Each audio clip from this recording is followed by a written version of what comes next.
Bismillahirrahmanirrahim. Assalamualaikum warahmatullahi wabarakatuh. Alhamdulillah, wassalatu wassalamu ala rasulillah Sayyidina wa maulana Muhammad ibn Abdillah wa ala alihi wa ashabihi wa man tabi'ahu wa mawala. Asyhadu an la ilaha illallah wahdahu la syarikalah wa asyhadu anna Muhammadan abduhu wa rasuluhu la nabiyya ba'dah. Kaum muslimin, para pemirsa, sahabat tauladan yang dirahmati oleh Allah Subhanahu wa taala. Bulan Ramadan disebut juga dengan bulan Al-Qur'an, di mana Allah Subhanahu wa taala menurunkan Al-Qur'an tepat pada bulan Ramadan. Hal ini sesuai dengan firman Allah Subhanahu wa taala, "Syahrul Ramadan allazi unzila fihi al-Qur'an, hudal linnas wa bayyinatin minal huda wal furqan." Bulan Ramadan adalah bulan diturunkannya Al-Quran sebagai petunjuk bagi manusia dan penjelasan bagi petunjuk itu, kemudian pembeda antara hak dan yang batil. Kita semua mengetahui bahwa nuzulul Quran itu, Allah menurunkan Al-Quran itu di bulan Ramadan. Namun sebagian ulama berbeda pendapat mengenai waktu tepatnya kapan Al-Quran diturunkan.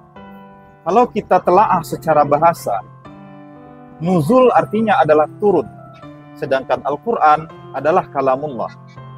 Jadi nuzulul Quran adalah turunnya Al-Quran dari Allah Subhanahu wa taala kepada Rasulullah sallallahu alaihi wasallam melalui perantara malaikat Jibril. Sekaligus turunnya Al-Quran ini adalah sebagai peresmian diangkatnya Rasulullah sallallahu alaihi wasallam menjadi seorang rasul dan menjadi seorang nabiullah. Nah, kapankah terjadi peristiwa nuzulul Quran ini?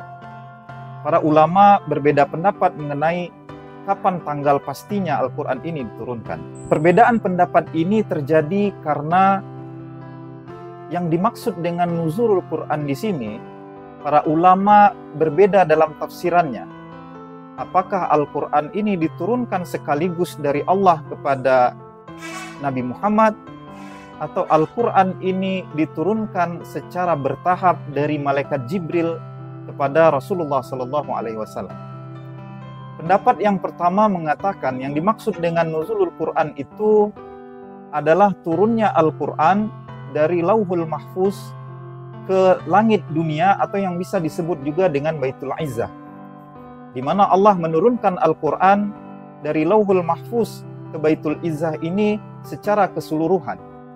Kemudian tahapan yang kedua adalah Al-Quran ini diturunkan dari malaikat Jibril yang dibawa dari Baitul Izzah kepada Nabi Muhammad SAW secara bertahap selama lebih kurang 23 tahun lamanya. Namun sebagian masyarakat di Indonesia meyakini bahwasanya nuzulul Quran ini terjadi pada tanggal 17 Ramadan, sedangkan di beberapa negara lain nuzulul Quran ini terjadi pada waktu-waktu tertentu, terutama di 10 hari terakhir di bulan Ramadan, yaitu pada malam Lailatul Qadar.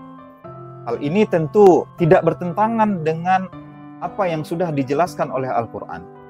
Terlepas dari perbedaan para ulama mengenai waktu pastinya Al-Quran ini turun, hal yang mesti diperhatikan oleh umat Islam adalah bagaimana kita bersikap setelah Al-Quran ini diturunkan oleh Allah Subhanahu wa taala kepada kita. Adapun kewajiban kita sebagai seorang muslim setelah turunnya Al-Quran, yang pertama adalah mengimani Al-Quran itu. Iman di sini artinya adalah mempercayai dengan hati, at-tasdiqu bil qalbi, kemudian al-iqraru bil lisan, kemudian diutarakan dengan lisan, al-amalu bil arkan, kemudian kita kerjakan dengan perbuatan kita. Kalau seandainya kita tidak meyakini Al-Quran ini turun dari Allah, maka bagaimana mungkin kita menjadikan Al-Quran sebagai pedoman dalam hidup kita? Kemudian yang kedua adalah membaca Al-Quran. Dari hadis Nabi SAW bersabda, "Iqra'ul Quran fa innahu ya'ti yaumal qiyamati syafi'an li sahibihi." Bacalah Al-Quran, sesungguhnya Al-Quran itu akan datang nanti di hari akhirat sebagai syafaat bagi orang yang membacanya. Para sahabat Rasulullah SAW bahkan dalam 1 bulan bisa mengkhatamkan Al-Quran sebanyak 1 kali. Kemudian yang ketiga, mentadabburi Al-Quran. Setelah kita mampu untuk membaca Al-Quran, yang semestinya kita lakukan adalah mentadabburi Al-Quran, memahami isi kandungan Al-Quran, sehingga Al-Quran yang kita baca bukan hanya sampai di lisan, akan tetapi justru bisa masuk ke dalam hati dan pikiran kita. Kata Allah di dalam Al-Quran, afala yatadabbaruna al-Qur'ana am ala qulubin aqfaluha. Apakah mereka tidak mentadabburi Al-Quran atau hati mereka sudah terkunci? Yang keempat adalah menghafal Al-Quran. Setelah membaca Al-Quran, kita semestinya hendaknya harus menghafal Al-Quran, karena di dalam sholat kita harus membaca Al-Quran, membaca Al-Fatihah, dan membaca beberapa ayat dari Al-Quran setelah membaca Al-Fatihah. Di akhirat nanti, Allah akan menempatkan orang-orang yang menghafal Al-Quran di posisi ataupun di surga yang tingkatannya jauh lebih tinggi daripada orang-orang yang hanya membaca Al-Quran saja. Kemudian yang kelima adalah mengamalkan serta mengajarkan Al-Quran. Mengamalkan di sini sederhananya adalah mengerjakan seluruh apa yang diperintahkan oleh Allah di dalam Al-Quran dan menjauhi semua yang dilarang oleh Allah di dalam Al-Quran. Kemudian mengajarkan Al-Quran. Sebaik-baik orang yang mempelajari suatu ilmu adalah mereka yang mengajarkan kembali ilmu tersebut pada orang lain. Kata Nabi Muhammad SAW, khairukum man ta'allamal Qur'ana wa 'allamahu. Sebaik-baik kalian adalah yang mempelajari ilmu Al-Quran, kemudian mengajarkannya. Karena dengan mengajarkan, pahala bagi orang tersebut akan terus mengalir dan tidak akan pernah terputus sampai hari kiamat nanti. Demikianlah tausiah yang dapat saya sampaikan pada sore hari ini. Mudah-mudahan dapat memberikan manfaat bagi kita semua. Wabillahi taufiq wal hidayah. Wassalamualaikum warahmatullahi wabarakatuh.